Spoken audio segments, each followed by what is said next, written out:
সরকারি চাকরিজীবীদের জন্য নতুন অর্থনৈতিক অধ্যায়। 60% বেতন বাড়ল, চালু হলো মহার্ঘ ভাতা। তো দর্শক, আজকে আমার দেশ পত্রিকায় সরকারি চাকরিজীবীদের জন্য একটি গুরুত্বপূর্ণ প্রতিবেদন প্রকাশিত হয়েছে। দীর্ঘ প্রতীক্ষার অবসান ঘটিয়ে সরকার প্রকাশ করল একটি যুগান্তকারী অর্থনৈতিক ঘোষণা। দেশের সরকারি চাকরিজীবী ও পেনশনারদের জন্য গৃহীত হয়েছে নতুন পে স্কেল এবং মহার্ঘ ভাতার সিদ্ধান্ত।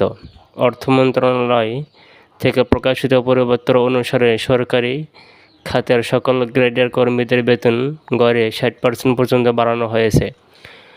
নবম জাতীয় বেতন স্কেলের আওতায় প্রথম গ্রেডের একজন কর্মকর্তা এখন মূল বেতন হিসেবে পাবেন 1,10,000 টাকা, যা পূর্বের তুলনায় এক ঐতিহাসিক অগ্রগতি। অন্যান্য গ্রেডেও অনুপাতে বেতন বৃদ্ধি পেয়েছে, যা দেশের লাখো সরকারি কর্মীর জীবনে নতুন আশার সঞ্চয় করছে। নতুন কাঠামোর আরেকটি গুরুত্বপূর্ণ দিক হলো মহার্ঘ ভাতা। এটি 50% হারে নির্ধারণ হয়েছে এবং শুধুমাত্র কর্মরত নয়, পেনশনারদের ক্ষেত্রেও এটি প্রযোজ্য হবে। এই ভাতা পেনশনের ক্ষেত্রে সঙ্গে যুক্ত হওয়ায় অবসরপ্রাপ্তদের আর্থিক নিরাপত্তা অনেকটাই নিশ্চিত হবে বলে মনে করছে অর্থনীতিবিদরা। বিশ্লেষকদের মতে এই পদক্ষেপ কেবল সরকারি কর্মীদের জীবনমান উন্নয়নই নয়, বরং সার্বিক অর্থনীতিতে চাঙ্গাভাবে সৃষ্টি করবে। যারা এতদিন সীমিত বেতন কাঠামোতে কাজ করে গেছেন, তারা এখন আরও উদ্যম ও সম্মানের সঙ্গে তাদের দায়িত্ব পালন করতে পারবেন। প্রধান উপদেষ্টা এই ঘোষণাকে আখ্যা দিয়েছেন একটি অর্থনৈতিক রূপান্তরের সূচনা হিসেবে।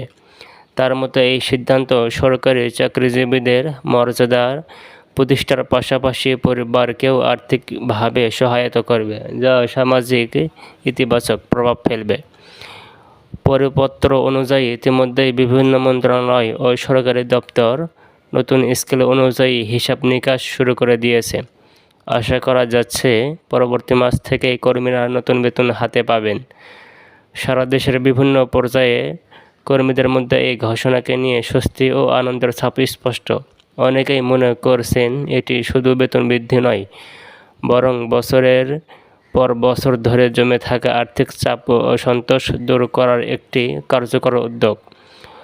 অবসরপ্রাপ্ত কর্মীদের ক্ষেত্রেও মহার্ঘ ভাতা প্রযোজ্য হওয়ায় তাদের জন্য এটি যেন এক নতুন জীবনের আশ্বাস, মানসিক স্বস্তি, আর্থিক স্থিতিশীলতা এবং আত্মমর্যাদার দিক দিয়ে এই সিদ্ধান্ত একটি গুরুত্বপূর্ণ ধাপ।